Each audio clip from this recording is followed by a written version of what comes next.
बिस्मिल्लाहिर्रहमानिर्रहीम। मैं हूं ज़फ़र शेख और आप मुझे देख रहे हैं YouTube channel ZDK voice of peace पे। मतलब नाज़रीन, ये व्लॉग थोड़ा सा मुख्तलिफ मैं आपके लिए ये पेश कर रहा हूँ। वो इस हवाले से भी कि एक तो मैं आपके सामने रोज़ाना की बेस पे अपडेट्स रख रहा हूँ पाकिस्तान में जो सियासी सूरत इस वक्त बनी हुई है। लेकिन इस वक्त मैं बिल्कुल टोटल न्यूट्रल होके, पहले भी मैं न्यूट्रल होके ये सारी बातें करता हूँ क्योंकि मेरे नज़दीक पाकिस्तान की बहुत ज़्यादा अहमियत है, ना कि किसी भी जमात की। क्योंकि जमात के साथ जब किसी की एफिलिएशन होती है तो फिर लाजमी बात है उसके हवाले से इंसान बात भी करता है और ज़ाहिर है वो धड़ा भी होता है उस तरह। लेकिन वो कहा तो ऐसे ही जाता है कि जिस तरह अगर किसी अच्छी काज के लिए कोई भी सियासी पार्टी या कोई भी ऐसा फर्द या कोई भी ऐसा ग्रोह या कोई भी ऐसा ग्रुप जो है वो बात करता है तो उसको हमें ज़रूर सोचना चाहिए, और अगर अच्छी हो तो इज्तिमाई तौर पर भी, इनफरादी तौर पर भी, तो उस पर अमल भी करना चाहिए। लेकिन मैं सिर्फ आप लोगों से ये गुजारिश करना चाहता हूँ कि आप लोग भी अपनी ज़िम्मेदारी का एहसास करते हुए ये ज़रूर पाकिस्तान के हवाले से सोचें कि पाकिस्तान में इस वक्त जो सूरत हाल बनी हुई है सियासी तौर पर, ये पाकिस्तान के लिए भी अच्छी नहीं है और पाकिस्तान के लोगों के लिए भी अच्छी नहीं है, और ज़ाहिर है बाकी दुनिया में इसका इमेज भी बहुत बुरे तरीके से एक्सपोज हो रहा है। तो आप भी मेरे साथ ये दुआ करें कि पाकिस्तान में इस तरह की सूरत हाल से अल्लाह ताला हमें जल्दी से जल्दी निकाले, क्योंकि इससे मैशत भी पाकिस्तान की तबाह हो रही है। और दूसरा ये कि एक तो अपोजिशन को ये सोचना चाहिए कि अगर वो इस हद तक पहुंच चुके हैं कि वो बहुत ही हठधर्मी के साथ, सख्ती के साथ, पुरजोश तरीके से ये प्लान करने जा रहे हैं कि उन्होंने लॉन्ग मार्च करना ही करना है और मुज़ाकरात से बात को निपटाना नहीं है, तो दूसरी तरफ हुकूमत को भी ये सोचना चाहिए कि वो किसी न किसी तरीके से बैलेंस रख कर हुकूमत के अपोजिशन के साथ एक टेबल पर बैठकर मुज़ाकरात करें और डायलॉग करें, क्योंकि कोई भी मसला जो होता है दुनिया में या किसी रियासत या किसी मुल्क में, वो हमेशा मुज़ाकरात की टेबल पर ही उसका हल निकलता है। और इसके साथ साथ जो किसी मुल्क या रियासत की इस्टेब्लिशमेंट होती है या ताकतवर हलके होते हैं, उनकी ये अवलीन जिम्मेदारी बनती है कि वो पाकिस्तान में या उस रियासत में जितने भी सियासी हलके हैं या सियासी जमातें हैं, उनको एक पेज पर लाकर उनको बिठाया जाए और उनके साथ अच्छे तरीके से कानूनी दायरे में रहते हुए मुज़ाकरात किए जाएं।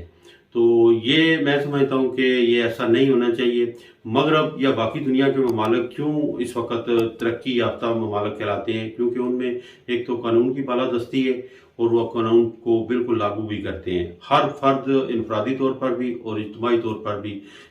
कानून की पासदारी करता है। लेकिन हमारे यहाँ बिल्कुल इसके बरअक्स है। वो इसी वजह से हमारा जो सियासी सिस्टम है या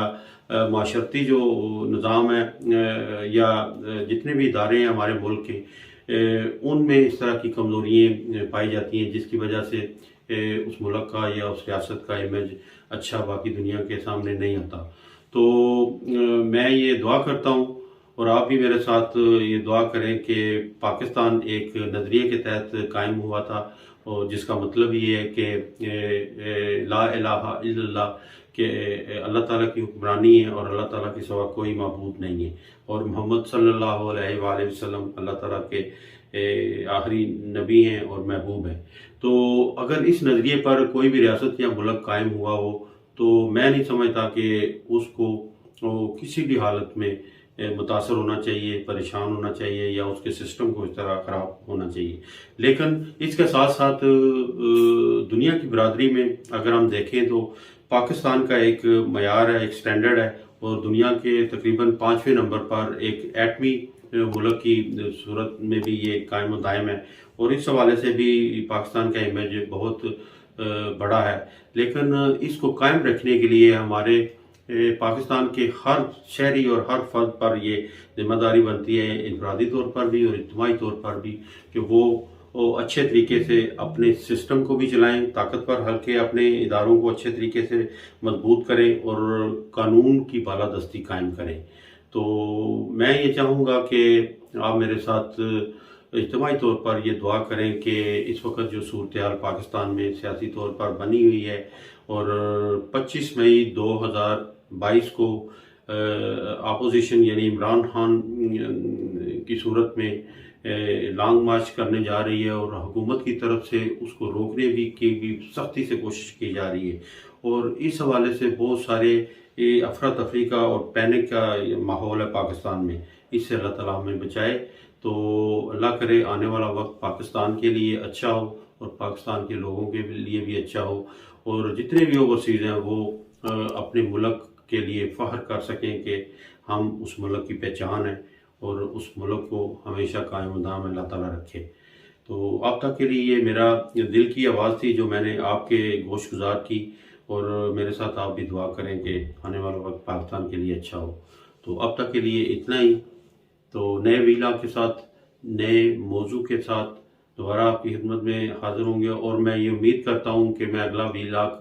जब करूँ तो पाकिस्तान में कुछ ना कुछ बेहतरी ज़रूर नज़र आनी चाहिए अल्लाह ताला के फजल से। अब तक के लिए इतनी। खुदा हाफिज़। पाकिस्तान जिंदाबाद, डेनमार्क जिंदाबाद।